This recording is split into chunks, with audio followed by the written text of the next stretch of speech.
नमस्कार दोस्तों।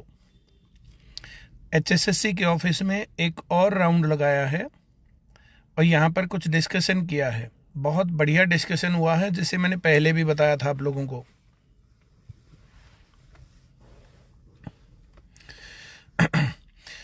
एचएसएससी की जो भर्तियां हैं उसमें जो गड़बड़ चल रही है, नंबर एक गड़बड़ पर बात थी, सिलेबस आउट ऑफ सिलेबस आता है। तो आउट ऑफ सिलेबस के ऊपर यहाँ पर मेरी बहुत बढ़िया डिस्कशन हुई है एचएसएससी में। और आगे आपके पास एक बहुत बढ़िया मौका रहेगा, बहुत ही बढ़िया मौका।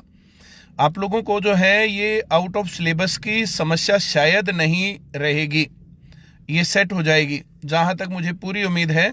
अब पेपर आपको जो ना इस प्रकार से नहीं मिलेगा, ये दिक्कत नहीं रहेगी कि पुलिस के पेपर में और यूपी पुलिस का वीएलडी का जो एग्जाम डाल दिया, इस प्रकार की गड़बड़ आपको अब नहीं मिलेगी, मुझे पूरी पूरी उम्मीद है। दूसरे नंबर पर जो यहाँ पर जो गड़बड़ रहती थी, बहुत बड़ी गड़बड़ दूसरे नंबर की, वो ये थी कि नॉर्मलाइजेशन का और जो ये परसेंटाइल मेथड था, जिसके खिलाफ पूरे हरियाणा भर के जो स्टूडेंट्स जो हैं और जो है प्रदर्शन भी लोगों ने किए हैं, आवाज़ भी उठाई है, तो उस चीज़ का भी जो है अब जो है ये मामला जो है सेट हो गया है। शायद वो चीज़ भी अब नहीं होगी, बाकी चीज़ें जो है जैसे फाइनल होने के बाद, लेकिन उन्होंने जो बातचीत में जो है एग्री किया है मेरे साथ, ये बातें जो मैंने जो है की है। तो सिलेबस आपका सही रहने वाला है। नंबर दो, परसेंटाइल मेथड और ये सब चीज़ें जो है अब नहीं आएंगी, जो ये चीज़ें नॉर्मलाइजेशन का जो है मामला आपको फेस नहीं करना पड़ेगा। अब सीईटी का एग्ज़ाम अप्रैल में होने की संभावना है, तो सीईटी का एग्ज़ाम आप लोगों को करना है। तो सीईटी का एग्ज़ाम अगर पास करना है और उसको जो है करना है, तो अब नॉर्मलाइजेशन का बहाना आपके पास नहीं रहेगा, आउट ऑफ सिलेबस का बहाना आपके पास नहीं रहेगा। और 2022 में ही कई बार बता चुका हूँ, 40 से 50 हज़ार भर्तियाँ आनी हैं।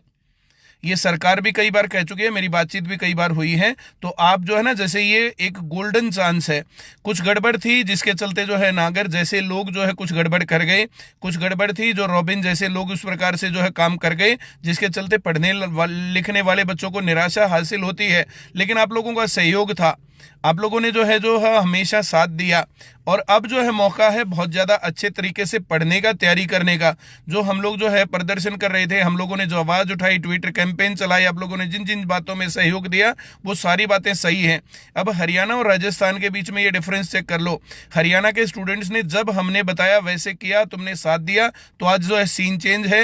राजस्थान में रीट का एग्जाम है, लेकिन ये सबको पता है कि जो है लीक हुआ था, लेकिन कैंसिल नहीं कर रही है सरकार, बेशर्मी। राजस्थान में भी इसी प्रकार से जो है सभी को कैंपेन और ये सब चीजें करनी पड़ेंगी। चलिए बात वापस से हरियाणा पर लाते हैं। सीईटी का एग्जाम है अप्रैल में।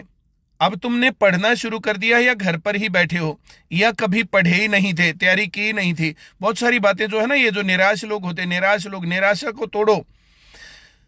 फिर गड़बड़ होगी तो आवाज फिर उठाएंगे। बात यहां तक पहुंच गई है, इन लोगों ने एग्री किया। जो जो बातें हम लोगों ने क्लास में डिस्कस की है, मैंने सारी बातें यहां पर डिस्कस की है।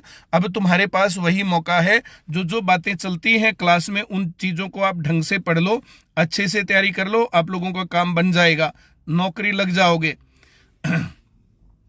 चलिए भैया, इसके ऊपर और बातें बाद में करेंगे। इतनी ही जानकारी मैं देने आया था। मैं अभी एचएसएससी ऑफिस के सामने ही गाड़ी में बैठा हूं, अभी डिस्कस करके आया हूं। डिस्कस करके आने के बाद और ये मैं आप लोगों को सारी बात समझा रहा हूं, दिखा रहा हूं। देखिए, ये है एचएसएससी का office, bays number 67 to 70, sector 2 Panchkula. ये देखो लिखा हुआ है, आपके सामने है। चलिए, बहुत बहुत धन्यवाद सभी लोगों का।